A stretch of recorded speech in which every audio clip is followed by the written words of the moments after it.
दोस्तों, आपने राधा कृष्ण के प्रेम के बारे में तो सुना ही होगा। जब भी दुनिया में प्रेम की मिसाल दी जाती है तो सिर्फ कृष्ण और राधा की प्रेम की मिसाल सबसे पहले आती है।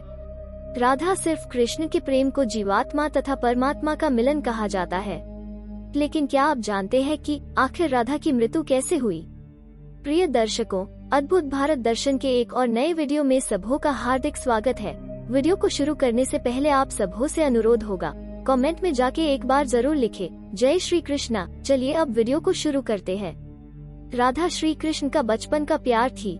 श्री कृष्ण जब 8 साल के थे तब दोनों ने प्रेम की अनुभूति की। राधा सिर्फ कृष्ण के देवीय गुणों से परिचित थी। उन्होंने जिंदगी भर अपने मन में प्रेम की स्मृतियों को बनाए रखा। यही उनके रिश्ते की सबसे बड़ी खूबसूरती है। कहा जाता है कि श्री कृष्ण को केवल 2 ही चीजें सबसे ज्यादा प्रिय थी। ये दोनों चीजें भी आपस में एक दूसरे से गहराई से जुड़ी हुई थी, और वो 2 चीजें बांसुरी और राधा कृष्ण की बांसुरी की धुन ही थी, जिससे राधा श्री कृष्ण की तरफ खींची चली गई। राधा की वजह से श्री कृष्ण बांसुरी को हमेशा अपने पास ही रखते थे।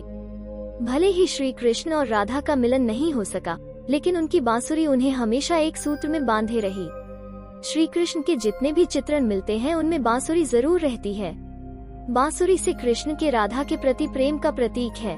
वैसे तो राधा से जुड़े कई अलग अलग विवरण मौजूद है, लेकिन इसमें से एक प्रचलित कहानी है जो इस वीडियो में आज हम आपको बताएंगे।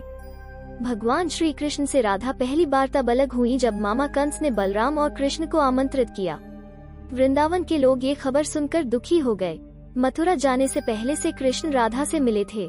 राधा कृष्ण के मन में चल रही हर गतिविधि को जानती थी। राधा को अलविदा कह कृष्ण उनसे दूर चले गए। कृष्ण राधा से ये वादा करके गए थे कि वो वापस आएंगी, लेकिन कृष्ण राधा के पास वापस नहीं आए। उनकी शादी भी रुक्मणी से हुई। रुक्मणी ने भी श्री कृष्ण को पाने के लिए बहुत जतन किए थे। श्री कृष्ण से विवाह के लिए वो अपने भाई रुक्मी के खिलाफ चली गई। राधा की तरह वो भी श्री कृष्ण से प्यार करती थी। हर मणि ने श्री कृष्ण को एक प्रेम पत्र भी भेजा था कि वो आकर उन्हें अपने साथ ले जाए। इसके बाद ही कृष्ण रुक्मणी के पास आए और उनसे शादी कर ली। कृष्ण के वृंदावन छोड़ने के बाद से ही राधा का वर्णन बहुत कम हो गया। राधा और कृष्ण जब आखिरी बार मिले थे तो राधा ने कृष्ण से कहा था कि भले ही वो उनसे दूर जा रहे हैं, लेकिन मन से कृष्ण हमेशा उनके साथ ही रहेंगे। इसके बाद कृष्ण ने मथुरा गई और कंस और बाकी राक्षसों को मारने का अपना काम पूरा किया।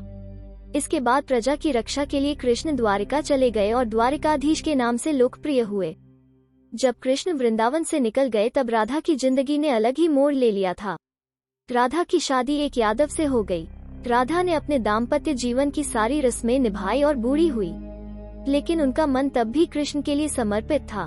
राधा ने पत्नी के तौर पर अपने सारे कर्तव्य पूरे किए। दूसरी तरफ श्री कृष्ण ने अपने दैवीय कर्तव्य निभाए। सारे कर्तव्यों से मुक्त होने के बाद राधा आखिरी बार अपने प्रियतम कृष्ण से मिलने गई।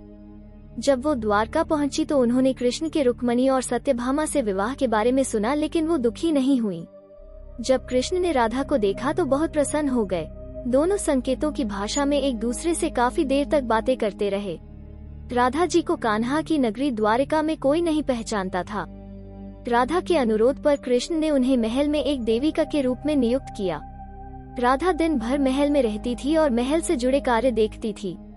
मौका मिलते ही वो कृष्ण के दर्शन कर लेती थी, लेकिन महल में राधा ने श्री कृष्ण से पहले की तरह का आध्यात्मिक जुड़ाव महसूस नहीं कर पा रही थी।